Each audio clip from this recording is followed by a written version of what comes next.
오늘 우리가 이제 한번 정리를 하고 그 다음에 넘어갑니다. 오늘은 구약의 예배를 조금 더 이렇게 잘 정리해서 드리겠어요. 그래서 오늘 여러분들 구약에 나오는 예배를 머리에 딱 정리하시면은 그 다음부터는 구약에 뭐 여러 예배가 나오지만은 조금 더 여러분들이 어려움이 없을 거예요. 그래서 오늘 구약 예배를 제가 정리하겠습니다. 먼저 우리가 에스겔서를 보면 1장서 24장은 예루살렘 성전이 무너지기 전이죠. 그렇죠? 그 다음에 두 번째 25장서부터 32장은 주변 나라들에 대한 이같이 하나님의 심판을 말씀하고 있죠. 그 다음에 33장부터 48장은 예루살렘 성전이 무너진 다음에 이 회복에 대한 말씀을 하고 있습니다. 특별히 33장부터 39장까지는 회복인데 이 회복의 절정, 클라이막스는 37장에서 마른 뼈들이 이같이 부활하는 것으로 회복의 절정, 이 클라이막스를 얘기했습니다. 그 다음에 40장부터 48장은 새 예루살렘, 새 성전에 대해서 말씀하고 있어요. 그래서 새 성전에 대해서 이제 이 첫 번째 40장, 41장, 42장 오늘 생각하고 있습니다. 그래서 42장까지 오늘 얘기하는데, 오늘 이 42장에 보면은 이제 성전이 이렇게 크게 돼 있으면은 이 바깥들이 500척이라니까 250m가 되겠죠. 250m. 또 이것이 250m. 또 이것이 250m. 또 이것이 250m. 그렇죠? 그 다음에 우리가 바깥들이 있고 안들이 있고, 여기서 우리가 성소가 나타나요. 그래서 성소에 보면은 지성소가 있고 성소가 있고, 그래서 20척, 20척, 또 40척, 그래서 10m, 10m, 10m, 20m, 이게 성소죠. 그 다음에 이 계단이 7계단, 그 다음에 안뜰로 들어가는 계단이 8계단, 또 성전에 들어가는 계단이 10계단. 그래서 성소는 상당히 높이 있다. 이런 것을 갖다가 우리가 살펴봤습니다. 그래서 지난주까지 우리가 생각한 것 중에 중요한 것은, 하나님께서 이스라엘 백성들을 왜 출애굽시켰느냐, 출애굽시킨 이유가 뭐죠? 물론 자유를 주시기 위해서 출애굽시켰지만은 보다 더 중요한 것은 뭡니까? 예배를 드리기 위해서 출애굽시켰다. 그래서 이스라엘은 예배 공동체다. 그래서 예배를 통해서 우리가 알 수 있는 것은, 첫째는 하나님과의 같이 우리와 하나님 사이의 계약, 이 계약을 갖다가 갱신하는, 그러니까 우리가 예배를 통해서 우리의 믿음이 날로 갱신이 되는 거죠. 그렇죠? 예배를 통해서. 또 예배를 통해서 우리는 하나님의 임재를 체험하고, 또 예배를 통해서 우리는 힘과 능력을 받아서 우리가 세상에 나가서 이제 하나님의 자녀로 살아가게 됩니다. 그래서 이 예배라고 하는 것이 보통 중요한 게 아니라, 여러분과 저가 만약에 이처럼 같이 예배드리지 않는다면은 여러분과 저는 신앙의 동지의식이 없어져요. 여러분과 저가 보면은 아이고 가족만 친 가깝단 말이죠. 왜 그래요? 우리가 이 예배당에서 같이 예배를 드리기 때문에 그렇습니다. 만약에 여러분들이 이 자리에서 예배 드리지 않고, 예배는 딴 곳에서 드리고, 예배는 딴 곳에 뭐 친교 모임으로 여러분들이 만약에 다른 사람하고 만나면은 그 사람하고 가까울지 모르지만은 같이 신앙의 공동체로 느껴집니까? 안 느껴집니까? 절대로 안 느껴져요. 이 예배라고 하는 것이 신비로운 힘이 있어서, 예배를 통해서 우리는 하나님의 자녀가 되고 가족이 되고, 그 다음에 우리가 신앙 공동체가 되는 거예요. 그래서 예배는 신비로운 우리의 연합을, 우리가 그리스도하고도 연합이 되지만은 그리스도 안에서 우리 사이에도 예배를 통해서 연합이 이루어집니다. 그러니까 예배는 보통 중요한 게 아니다라고 하는 사실입니다. 그래서 오늘은 이 구약의 예배에 대해서 좀 생각을 해보겠습니다. 그래서 성전하고 우리 회당하고 성전하고 회당하고 다른 점, 그러니까 아시다시피 587년에 예루살렘 성전이 불타버리고 말았어요. 그렇죠? 그러면은 이스라엘 백성들이 성전이 없어도 하나님 말씀을 배워야 되고 또 이같이 하나님을 예배하는 곳이 있어야 되겠죠. 그래서 성전이 무너진 다음에 생겨난 것들이 뭐냐면 회당입니다. 시나고그입니다. 그래서 우리가 예수님께서도 태어나신 것이 이제 베들레헴에서 태어났지만 자라난 것이 이제 나사렛 회당에서 자라났죠. 그래서 이 587년 예루살렘 성전이 무너지기 전에는 회당이란 말은 없어요. 근데 587년 예루살렘 성전이 무너지고 성전이 없어진 다음에는 이스라엘 사람들 10가정이 모이면은 회당이란 것, 시나고그란 것을 만들어서 거기서 율법을 공부했습니다. 그렇죠? 그래서 지금은 세계 어딜 가더라도 유대인 회당이 있어요. 그래서 유대인 회당들이 있습니다. 그래서 10가정만 있으면 무조건 이스라엘 사람들은 회당을 만든다라고 하는 거죠. 그럼 회당하고 성전하고 다른 점이 뭘까요? 물론 성전에는 법궤가 있습니다. 성전에는 법궤가 있고 그 다음에 회당에는 법궤가 없습니다. 그런데 제가 한 가지 물어본 것은 아시다시피 539년에 돌아오잖아요. 그래서 성전을 짓기 시작해서 515년에 BC 515년에 수르바벨 예수와 그 다음에 학계 이렇게 해가지고 제2성전을 짓습니다. 제2성전.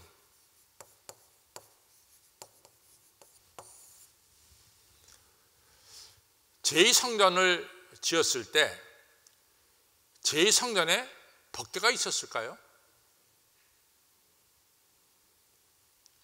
또 예수님 때 이 성전이 계속해서 예수님 때 AD 70년에 로마 장군 티투스에 의해서 예루살렘 성전이 완전히 무너졌을 때 예수님 계실 때 그 지성소에 법궤가 있었을까? 그렇죠. 그러면은 물론 법궤가 있고 없고에 따라서 성전이냐 회당이냐가 갈라집니다. 또 하나 갈라지는 게 또 뭘까요? 제사장이 있느냐 없느냐. 그것도 맞아요. 성전에는 제사장이 있습니다. 또 갈라지는 게 뭘까요?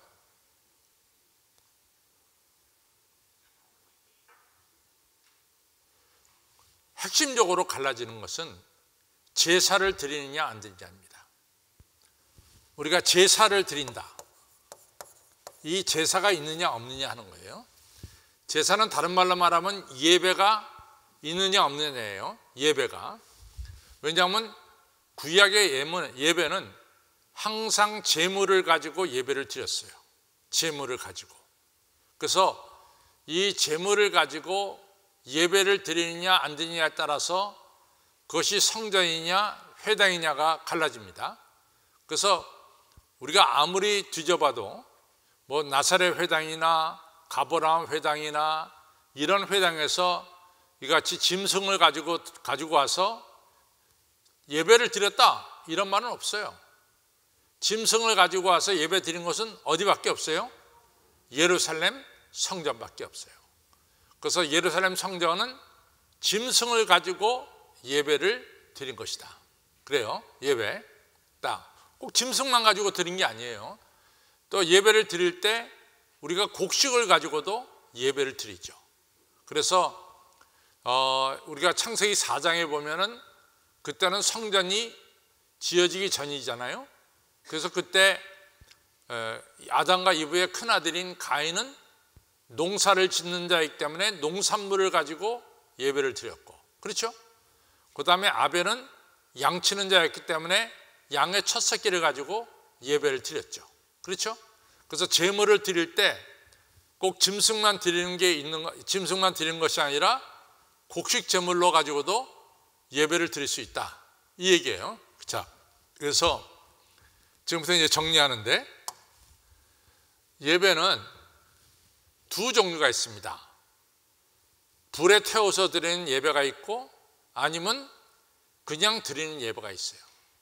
예배는. 그래서 첫째는 불에서 태우는 예배를 갖다가 우리는 화제다 이렇게 불러요. 그렇죠?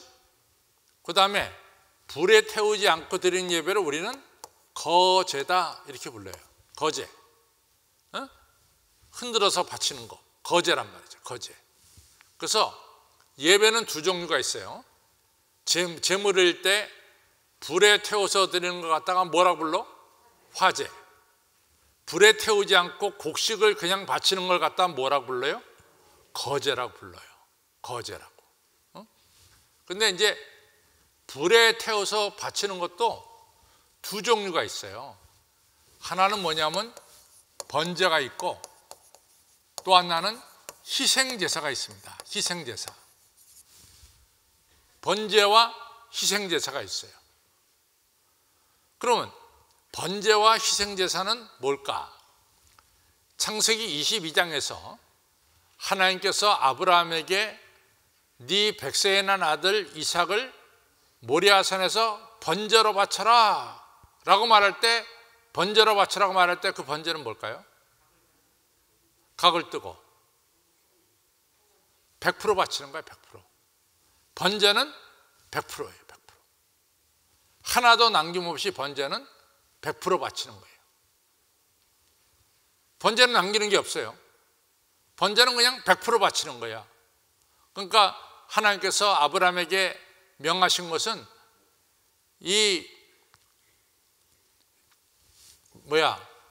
이삭을 갖다가 흔적도 없이 다 바쳐라. 그게 번제예요. 그럼 희생제사는 뭘까? 희생제사는 짐승이 있다면 짐승의 피와 내장을 태우는 거야. 그렇죠? 그 다음에 짐승에 들어있는 고기는 제사장이 또 예배드리는 자가 나눠 먹는 거지. 그렇죠? 그래서 희생제사는 피와 내장을 태우는 것이고, 그건 바치는 거야. 짐승에 나오는 피하고 내장은 바칩니다. 그러나 그 짐승의 고기는 바치는 자가 3분의 1 가져가고, 3분의 1은 또 제사장이 가져가고, 또 3분의 1은 성전에서 일하는 사람들이 가져가요. 그렇죠? 그래서 그 몸은, 그 제물은 나눠 갖는 거예요. 그래서 우리가 고린도서에서 나오는 중요한 얘기 중에 하나가 뭐냐면은, 이 시장에 가서 고기를 살 때 그 고기가 제단에 바쳐진 고기가, 그건 물론 우상 제단입니다. 우상 제단에 바쳐진 고기를 사게 되죠. 그렇죠? 그건 희생이야. 그래서 희생은 피하고 내장은 불태워 바치지만은, 그 다음에 그렇지 않은 경우에는 이제 희생제는 이 고기는 나눠 갖는다. 그래서 제물을 바치는 것에는 두 가지가 있다. 하나는 불로 태우는 게 있고, 하나는 불로 태우지 않는 게 있다. 불로 태우는 걸 가르쳐서 우리는 뭐라고 부른다? 화제. 불로 태우지 않는 걸 가르쳐서 우리는 뭐라고 부른다? 거제라 부른다. 그러면 불로 태우는 것에는 두 종류가 있는데, 하나는 100% 불태워서 바치는 걸 갖다가 뭐라고? 번제. 내장과 피를 바치는 걸 갖다가 우리는 뭐라고 부른다? 희생제라고 부른다. 그렇죠? 희생제라고 부른다. 자, 첫 번째는 해결됐어요. 그 다음에 이제 우리가 두 번째는 제물의 종류예요. 어떤 제물로 바치느냐. 첫째는 짐승이 있습니다. 짐승을 바치는 경우에는 이것은 꼭 어떤 제사만이 해당이 될까요? 짐승을 바치는 경우에는. 네? 화제지, 화제. 짐승의 경우에는 무조건 화제야. 그래서 짐승을 바칠 경우에는 완전히 바치는 번제가 되든지 아니면 내장과 피만 바치는 화제가 되든지, 짐승은 무조건 뭐요? 화제다. 그렇죠? 짐승은 무조건 화제다. 그 다음에 우리가 곡식을 갖다 바치는 것 갖다가 이거 갖다가 이제 이게 뭐라고 말하냐면 애니멀 어퍼링이라고 말합니다. 애니멀 어퍼링. 그 다음에 우리가 곡식을 갖다 바치는 걸 갖다가 뭐라 하냐면 소제라고 불러요. 소제. 그래서 이걸 시리얼 오퍼링이라고 부릅니다. 시리얼 오퍼링. 여러분 아침 먹는 시리얼 있잖아요. 시리얼. 그거는 다 곡식으로 만든 거예요. 그래서 곡식으로 만드는 것 갖다가 우리가 시리얼 오퍼링이다 이렇게 말해요. 그 다음에 또 뭐를 또 제물로 바치는 게 있을까? 포도주를 바치는 게 있겠죠. 포도주. 그거 갖다가 우리가 뭐라고 하냐면 전제라고 부릅니다. 전제는 우리가 이같이 포도주를 갖다가 바치는 거죠. 그래서 이거 갖다가 드링킹 어퍼링이다 이렇게 부릅니다. 드링킹 어퍼링이다. 그 다음에 우리가 향 같은 걸 갖다가 바치는 게 있겠죠. 향 같은 거. 그래서 우리가 성전에 보면은 성전에 향을 바칠 때 그 향의 연기에 따라서 우리의 기도가 하늘전에 상달된다 그러죠. 그렇죠? 우리 이 향을 바치잖아요. 향의 연기가 따라 올라가면서 그걸 갖다가 뭐로 상징하냐면 우리의 기도가 이 향이 올라가듯이, 연기가 올라가듯이 우리 기도가 하나님께 상달된다. 그렇죠? 그래서 항상 여러분들 성소에는 이같이 이 향을 바치는 향단이 있는 거죠. 그러다가 우리가 뭐라 하면 향제라고 불러요. 향제. 그래서 제물에 따라서 우리가 짐승으로 바칠 때는 무조건 화제입니다. 짐승으로 바치는 화제, 곡식으로 바치는 우리가 소제, 그 다음에 우리가 포도주라든가 이런 포도주 같은 것을 바치는 전제, 그 다음에 향을 바치는 향제, 이렇게 되어 있어요. 그 제물에 따라서 이렇게 네 가지로 나눠져요. 그러면은 우리가 이제 구약에 예배가 있습니다. 예배를 드릴 때 우리가 제일 많이 알고 있는 것이 속죄제예요.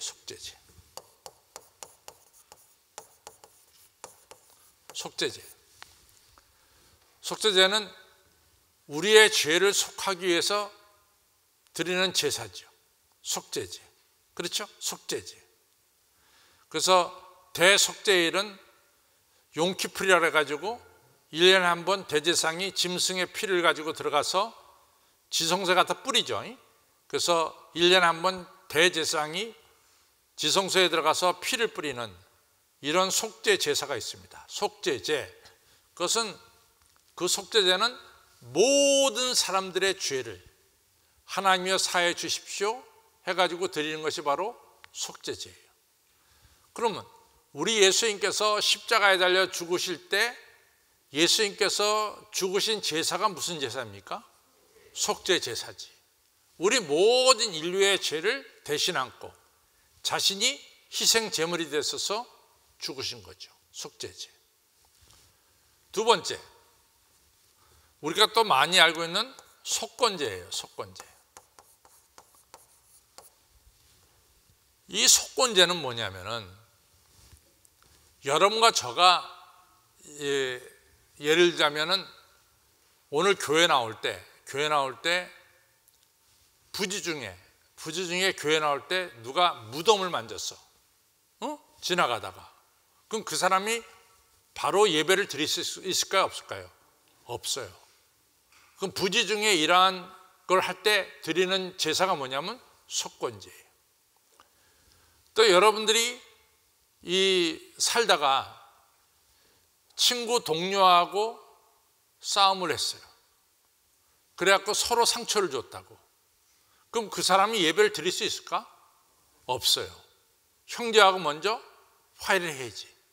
그래서 형제하고 화해하는 이런 제사를 가르쳐서 우리는 속건제다. 역시 그것도 죄거든요.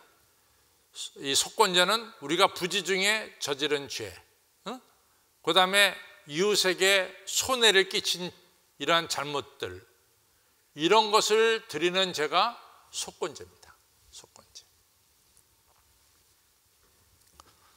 그 다음에 이제 세 번째가 중요한 게 화목제죠. 화목제. 화목제가 중요하죠. 그러면 예를 들어서 우리 이성남 권사님 생일을 맞이했어요. 오늘 생일 감사 예배를 드리겠어요. 그럼 생일 감사 예배는 뭐에 속할까? 화목제야. 생일 감사 예배는 화목제야. 하나님과의 친교입니다. 또 오늘 내가 조그만 스몰 비즈니스 혹은 빅 비즈니스를 갖다가 오늘 오픈해. 오프닝 개업 날이야. 개업 예배를 드려. 그럼 어디에 속할까? 역시 화목제입니다. 그렇죠? 결혼식을 감사해서 예배를 드려. 그게 뭐예요? 역시 화목제예요. 새 집에 들어가서 예배를 드려? 그것도 역시 뭐예요? 화목제입니다. 그래서 이 화목제는 하나님과 우리 사이에 중요한 친교, 이 친교를 가리킵니다. 화목제는. 그래서 대부분의 화목제가 많이 이루어지겠죠. 그렇죠? 화목제가. 화목제. 네 번째가 뭐냐? 네 번째는 위임제입니다. 위임제. 다윗 왕이 왕으로 등극해요. 뭐예요? 위임제. 제가 담임 목사로 등극해요. 위임제. 여러분이 장로임으로 등극해요. 뭐예요? 위임제. 또 안수 입사로 예배를 드려요. 얌세 임지식이에요. 뭐예요? 위임제. 권사 위임제. 이 위임제라고. 그러면은 우리가 이같이 네 가지 예배가 있는데 이 네 가지 예배 중에서 나는 짐승을 가지고 예배를 드리고 싶다 할 때 짐승으로 속죄제도 드릴 수 있고 속건제도 드릴 수 있고 화목제도 드릴 수 있고 위임제도 드릴 수 있는 거예요. 짐승을 가지고. 그렇죠? 그 다음에 나는 농사 짓는 사람이기 때문에 농산물밖에 없어. 농산물로 속죄제도 드릴 수 있고 농산물로 속건제도 드릴 수 있고 농산물로 화목제도 드릴 수 있고 농산물로 위임제를 드릴 수가 있어요. 그렇죠? 나는 포도원을 가지고 있기 때문에 포도주로 예배 드리고 싶어. 그럼 포도주를 가져와서 예배를 드리는 거예요. 그렇죠? 그래서 우리가 구약에 나오는 예배를 보면은 대개 구약에 나오는 예배는 거의 다 짐승 제사가 많이 나와요. 짐승 제사. 왜냐하면 그럴 수밖에 없는 게 이스라엘 백성들은 직업이 뭐예요? 목축업이기 때문에 당연히 뭐예요? 양 같은 걸 갖다 드려요. 근데 여러분이나 저나 우리 조상들은 논농사를 지었다고. 논농사를. 그렇죠? 그러면 물론 우리들 중에는 지금은 많이 소를 키우는 사람이 많지만은 예전에는 거기다가 논밭에서 농사를 지었어요. 그러면 우리 같은 대한민국 같은 이런 상황 속에서 하나님께 예배드린다 할 때 우리 예배는 되게 쌀가마니 갖다 바치는 뭐를 드릴까요? 소제를 드리게 되는 거죠. 그렇죠? 그러니까 그거는 지역 상황에 따라서 드려지는 거예요. 그렇죠? 그래서 여러분과 저는 오늘 구약에 나타난 예배를 잘 정리했습니다. 이젠 그것만 딱 가지고 있으면은 여러분들이 성경을 읽을 때 헷갈리지 않아요. 이거 성경 헷갈리지 않습니다. 딱 이게 정리가 되면, 머릿속에 정리가 되면은 그 다음에는 성경을 읽어 나가면서 상당히 여러분들이 쉽게 성경을 이해할 수가 있을 줄로 믿습니다. 그래서 첫째는 우리가 불로 태우느냐 안 태우느냐에 따라서 화재와 거제가 있고, 화재와 거제가 있다. 그 다음에 제물이 뭐가 되느냐에 따라서 우리는 짐승 제사를 줄 때 짐승은 거의 다 화재죠. 그래서 화재 중에는 두 가지가 있다. 100% 태우는 게 번제, 내장하고 피만 태우는 게 희생제. 그렇죠? 곡식물을 갖다 바치는 걸 갖다가 우리는 소제, 포도주를 갖다가 바치는 걸 우리는 전제, 그 다음에 우리가 향을 갖다 바치는 것을 갖다가 우리는 향제. 그 다음에 우리의 예배는 네 종류가 있다. 하나는 우리의 죄를 사하는 속죄 제사, 또 우리가 부지 중에 죄를 범했을 때 드리는 제사 속건제, 그 다음에 우리가 생일이라든가 개업이라든가 집 이사했다든가 이런 우리 아이가 좋은 일이 있다 그럴 때, 이같이 애가 태어났을 때 이런 모든 일절의 제사를 갖다가 우리는 뭐라고 불러요? 화목제다. 그리고 우리가 교회 일꾼이 되거나 나라의 일꾼이 될 때 드리는 제사가 뭐예요? 위임제다. 얼마나 쉬워. 쉽죠 이제는. 그렇죠? 쉽죠? 복잡할 게 하나도 없어요. 복잡할 게 딱 이렇게 정리만 해놓으면은 그 다음에는 이 구약 성경이 쉬워져요. 이게 정리가 안 돼가지고 여기는 화목제가 나오고 저기는 속죄제가 나오고 속건제가 나오고 무슨 번제가 나오고 희생제가 나오고 이게 도대체 뭐야? 복잡해? 복잡할 거 하나 없어요. 이제는 딱 여러분들이 정리가 됐을 줄로 믿습니다. 그 다음에 이제 우리가 이제 성전 예배를 드렸는데,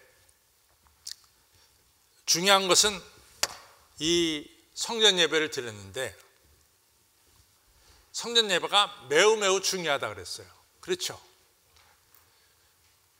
근데 하나님은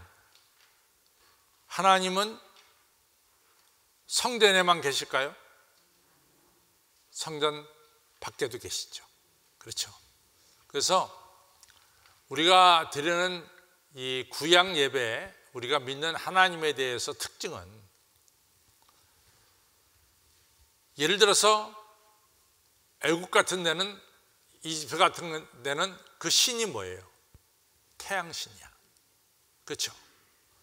그 다음에 이 달을 믿는, 달신을 믿는 종교도 상당히 많아요. 그렇죠? 그런데 여러분과 저가 믿는 야훼 하나님은 물론 성전에도 계시지만은, 야훼 하나님은 오늘 우리의 삶 속에서, 우리의 삶의 현장에서 우리와 함께 하시는 하나님을 믿는 거예요. 우리 역사 속에서 우리 하나님은 구체적으로 여러분과 저를 인도하시고, 또 때로는 매를 드시고 때로는 축복하시면서 우리와 함께 이 역사 속에서 활동하시는 하나님을 믿습니다. 그래서 중요한 것은 뭐냐? 그래서 중요한 것은 우리가 십계명에 보면은, 십계명 20장에, 출애굽기 20장에 보면 십계명이 나와요. 거기서 출애굽기 20장에 나오는 하나님은 무슨 하나님이냐? 창조주 하나님이야. 해와 달과 별과 그 밖에 모든 것을 창조하신 창조주 하나님을 경외해요. 그러나 신명기 5장에 나오는 십계명에서는 우리가 어느 하나님을 찬양하느냐? 구속의 주 하나님이에요. 애굽에서 430년 동안 노예 생활하던 이스라엘 백성들을, 애굽에서 이 430년 노예 생활을 하던 이 역사 속에서, 역사 속에 살고 있는 이스라엘 백성들을 출애굽시켜서 해방시키셔서 이같이 하나님 백성으로 만든, 구체적으로 우리의 삶의 역사 속에서 역사하셔가지고 우리에게 하나님 백성으로 만든 구속의 주 하나님. 우리 하나님은 우리의 삶의 현장에서 이 시간도 역사하시는 하나님을 우리가 믿는 거예요. 다른 종교는 태양이라든가 태양신을 섬긴다든가 별신을 섬긴다든가 달신을 섬기는 것은 이런 자연계의 하나님이야. 자연계의 신을 섬기는 거야. 그런데 우리 하나님은 천지를 창조하신 창조인과 동시에 우리의 삶의 현장 속에서 우리를 구원하시고 우리를 생명의 길로 인도하시는, 우리 삶의 현장에서 역사하시는 우리 구속의 주 하나님을 여러분과 제가 섬기고 있다. 이것이 바로 우리가 믿는 하나님의 특징이죠. 특징. 예배라고 하는 것은 뭐가 중요하냐? 지금부터 이 출애굽하는 것은 지금부터 3,300년 전의 일이에요. 3,300년 전. 그러면 3,300년 전에 하나님께서 이스라엘 백성들 애굽 땅에서 출애굽하신 이 역사 속에서 활동하신 하나님은 바로 2022년 오늘도 활동하십니다. 이것을 우리가 예배하는 거예요. 2000년 전 우리 예수님께서 이같이 문둥병자를 치유하신 우리 예수님의 역사는 오늘 2022년 오늘도 우리 가운데 역사하셔서 치유하고 계시고 회복시켜 주시는 우리 예수님이시다. 이거를 어디에서 우리가 이것을 체험하느냐? 예배라 이거예요. 이것이 예배라 그 말이에요. 예배는 바로 하나님이 바로 이 시간 이 자리에서 우리에게 역사하시고 계시는 것을 우리가 느끼고 찬양하고 예배하는 것이 바로 예배다. 그러니 예배가 얼마나 중요해요. 그렇죠? 예배를 통해서 우리는 살아계신 하나님을 만나게 될 줄로 믿습니다. 이렇게 해서 우리가 성전 예배를 끝냈어요. 내가 여러분들에게 이것이 몇 척이고 이것이 몇 척이고 이것이 몇 층이고 그 여러분들 나는 굉장히 열심히 하지만 여러분들은 듣는 순간 잊어버려. 그거보다 여러분들 더 알짜인 오늘 예배에 대해서 정리를 딱 듣는 것이 여러분들에게 훨씬 더 알맹이를 듣는 것이 되었을 줄로 저는 믿습니다. 저만 그럴까요? 자, 이제 결론을 가겠습니다. 같이 있습니다. 시작. 에스겔서의 결론 부분인 40장에서 48장이 미래의 성전에 관한 환상을 다루고 있는 것이 마치 출애굽기 25장에서부터 40장까지 성막 건축을 다룬 것과 비슷합니다. 이것은 하나님의 구원의 목적이 바로 성전 예배임을 보여주는 것입니다. 하나님의 백성의 삶은 역시 성전 중심의 삶이어야 한다는 것입니다. 그리고 에스겔서에 나오는 성전은 세상의 중심임을 보여줍니다. 동시에 하나님의 백성이 성전에 나와서 하나님의 말씀을 듣고 진리를 깨우치고 배워야 한다는 것을 가르쳐주고 있습니다. 성도 여러분, 성전에 나오는 것이 매우 중요하고 성전 예배를 신령과 진정으로 드리는 것이 중요합니다. 하나님께서 우리를 구원한 목적 중에 하나가 바로 예배하는 백성으로 세우시는 것입니다. 성도 여러분, 예수님의 몸인 성전을 사랑하시고 성전 예배를 열심히 드림으로써 하나님의 영광을 보고 하나님의 은택과 축복을 받으시기 바랍니다. 성전 예배를 통해서 2000년 전에 운능병을 고쳐주신 우리 예수님은 오늘 이 시간도 나를 고쳐주시는 것을 체험하시기를 바랍니다. 네.